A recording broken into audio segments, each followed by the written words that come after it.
aboard Freedom, and this week's vlog.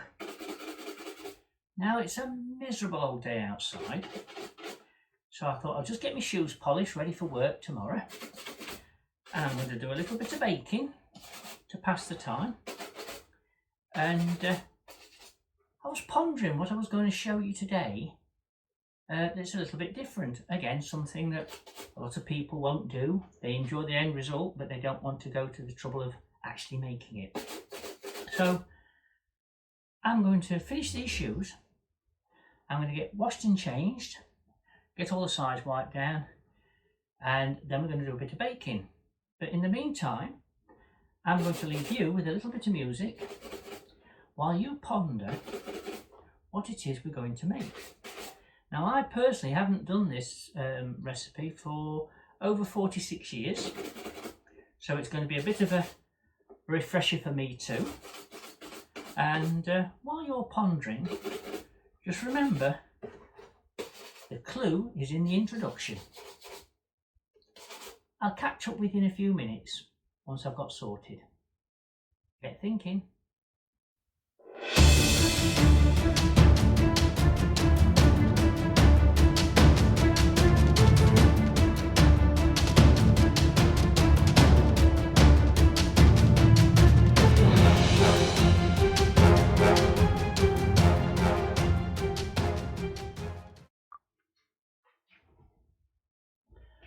Okay, welcome back.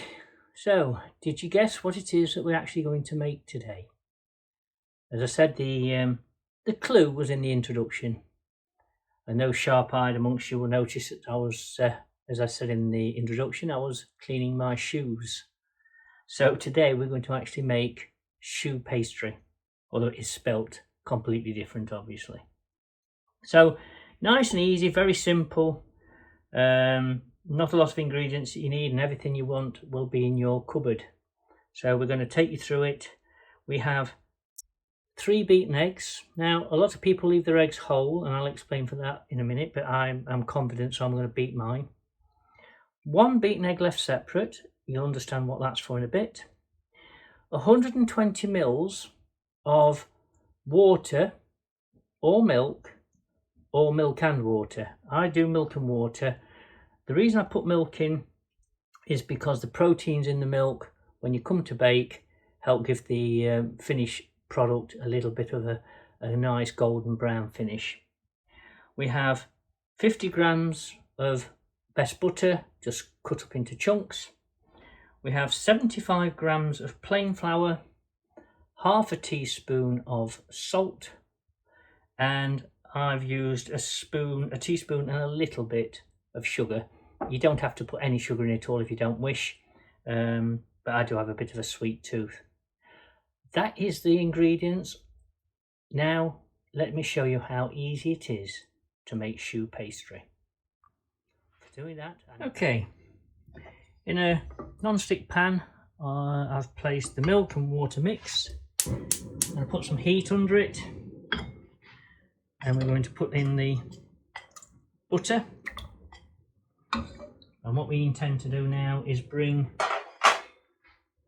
this to a boil, get the butter emulsified into the warm milk and water, and once that hits a steady boil, then we're going to add the dry ingredients, which as I say is the flour, salt and the sugar.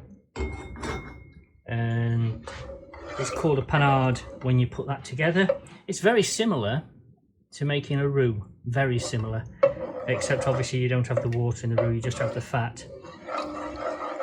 But it's amazing how many people are frightened to make shoe pastry. I can remember as a young chef, I worked under a pâtissier, pastry chef, who was ex-merchant navy, and he used to make, we're going back into the 70s now, when on the sweet trolley in the restaurant on a Saturday night, choux buns and eclairs were very, very popular to have. Not so much nowadays, but that's how it was. And on a Saturday morning, Jack Matterfield would have us making choux pastry in large quantities, because all the recipes tell you, as I'm going to do today, we're going to make it and use it straight away. But he was a big believer that if you was to make it and then leave it to cool in the fridge, he would then make fresh eclairs for about 3 to 4 days out of that mix, because he believed that it was better after it had been chilled down for 2 or 3 days. And to be fair, the results that we saw at the time, I don't think he was far off the mark. But we're not going to do that today. We're going to get this up to a boil, put the flour in, move forward then with the egg, and then we'll make some interesting choux pastry items. Just take a few minutes. Okay, now we've moved forward a few minutes. And as you can see, the butter's now melted into the milk and water. And as soon as this starts to give a steady bubble, while it's good and hot, that's when we add the flour. I'm hoping the camera will pick this up, that you can actually see that it's bubbling away. So now's the time to add your flour and the rest of your dry ingredients. And give it a really good mix. Turn your heat right down now, you don't need it high. The key thing now is to beat it through and cook out the flour. As I say, very similar to making a roux. You'll see it'll all come together, and then eventually it'll start to leave a bit of sediment on the bottom of the pan. Now this is a non-stick pan, so you may not see that, but if you do in your own saucepan see that, don't worry, that's how it should be. Now we're going to give this a couple of minutes to literally just dry out a little bit, because that's how we need it to be. So we're going to cook this through just for a few more minutes, just to be sure that we've dried it off as much as we can. And this is the base of your choux pastry, obviously. Once we're happy with that, what we're going to do, we're going to place it into a mixing bowl. Now you can use a food blender, but unfortunately I haven't got one, and I'm old-fashioned, so I'm going to use a wooden spoon. And once it's cooled down, so it's nice and warm, it doesn't want to be red hot, that's when we start to beat in the egg into the flour mix. So come back to me in a few minutes and I'll have this in the bowl, and then we'll be getting ready to finish off the choux pastry. Right, if you check with the back of your fingers and it's nice and warm but it's not red hot, you're fine. Now this is where we add some of the egg, and obviously, as I say, if you've got a food blender, this is the easy bit. It's a bit more difficult when you're trying to do it in a bowl, because it will mix in. Just got to be a bit patient, give it a chance. Once it starts to come together, it will go together quite quickly.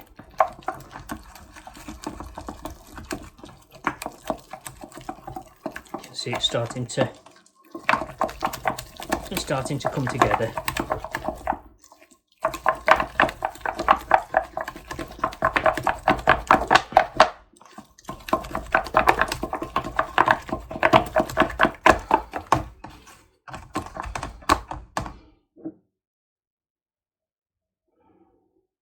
Just don't put all your egg in one go, because you will make yourself a lot more hard work. You can see why most people do this in a food blender, because literally a couple of bursts on the old control button and you've mixed it.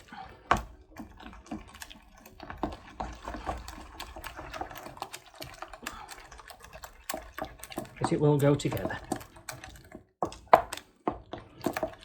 And it's not always about rushing. Slowly but surely, you're starting to become as we want it. Now what you actually want is quite a silky smooth mix that will hang off your spoon,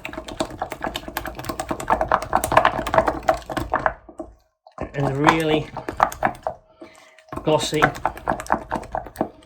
appearance.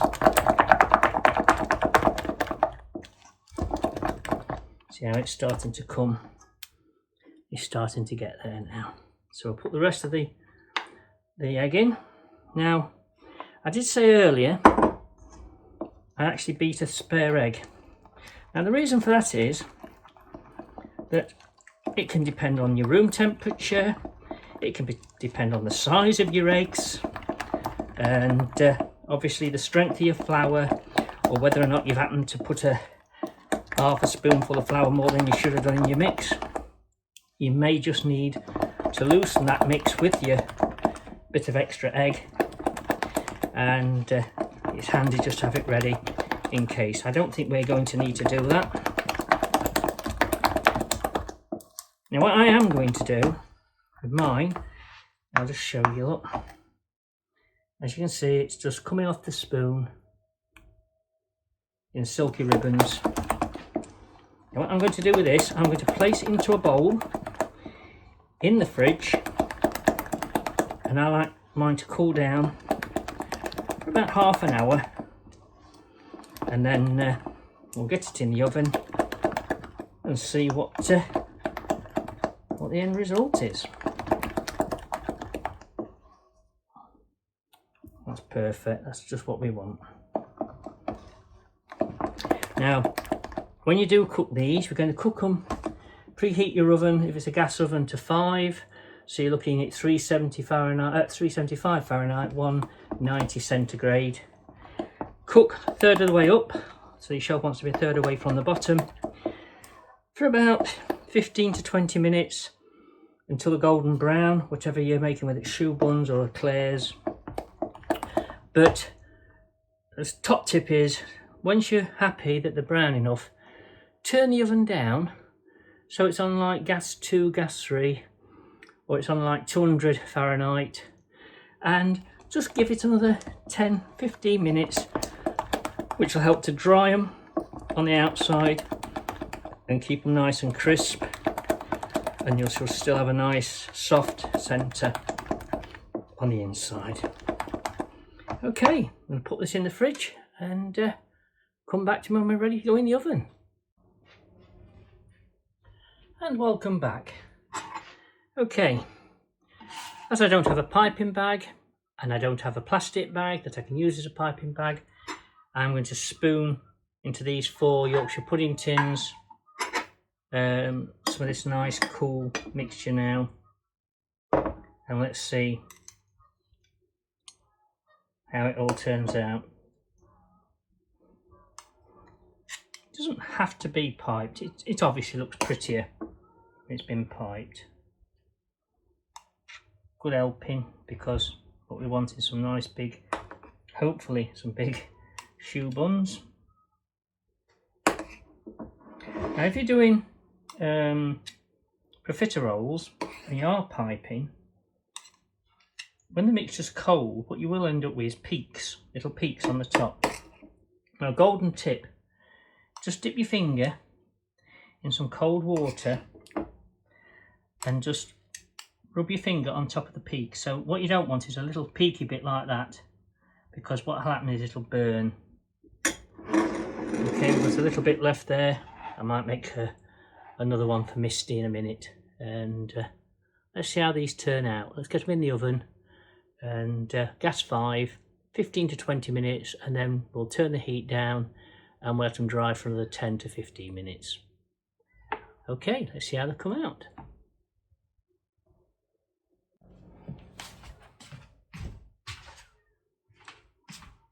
Because we don't want these to cook too rapid, as I say, put your shelf a third of the way up. Obviously the higher the shelf, the quicker they'll cook. So a third of the way up should be ample. Alright, let's leave these 15-20 minutes, and hopefully they'll have risen. As you can see, Misty's sitting guard waiting for these to pop out the oven in the hope she's going to test one.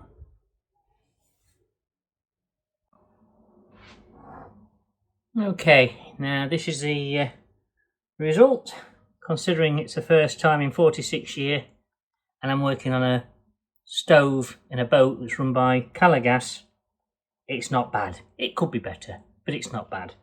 Now, all I need to do now is let these cool down. I've punctured a hole in each one to let some of the steam out. I could have left these in, to be fair, on a low oven for another 10 minutes just to crisp them up. Maybe just a tad. Took them out a little tad early. But again, it's all about learning your oven, and I'm sure on my next attempt I'll allow for the fact that the temperature gauge on a boat oven doesn't always match that in your recipe. So I'm going to let these cool down. I'm going to dip them in chocolate. I'm going to fill them with whipped double cream, and I'm going to show you the end result in a little while. And I'm going to look forward to having one of these with a cup of coffee. So come back to me in a bit when they've cooled down and we'll see the end result. And there we go. Chocolate on the top. Lots of lovely whipped double cream inside. The smaller ones, now I put these in, we're using a little bit of the mixture that was left. But I actually set the oven at 1 degree higher than I did these. So these were done at gas 6 on the boat oven, which is obviously Calagas. These were done on 7. And to be fair, I've learned that obviously 7 is a better temperature, even though the recipe calls for 6 on a normal gas oven. But hopefully you feel now happy to have a go yourselves. I have to admit, I used cooking chocolate on the top because I hadn't got any confectionery chocolate in the fridge. But it gives you an idea of the result, and as it's only me that's eating them and these are going to my neighbour, I don't think they're going to complain. But they are nice if you do them with a little bit of normal chocolate, and just put a little bit of butter in when you melt it. Just put in a bowl with a bit of butter over a pan of warm water, gently soften it down, and the butter will just give it a little bit more of a sheen than you're going to get with a cooking chocolate. So there we have it, choux pastry. Not difficult to do, not expensive. Give it a whirl. I hope you feel that this is going to help you have the confidence to do that. Don't worry if they don't come out massive when you first try. Get to know your oven. Don't get put off. I will definitely be making some more of these, but I'm not going to wait another 40 some years. I will be doing them again in a not too distant future. Thank you for watching. Misty's in the background now pacing around because she thinks this is her supper. But I'm going to be having one of these in a minute with a cup of tea, and I'm sure they're going to taste just as nice as they look. Thank you for watching. Please subscribe. If you do like the vlog, please give us a thumbs up, and press that notification bell to see more of these types of vlogs from Misty and Me. Thank you for watching.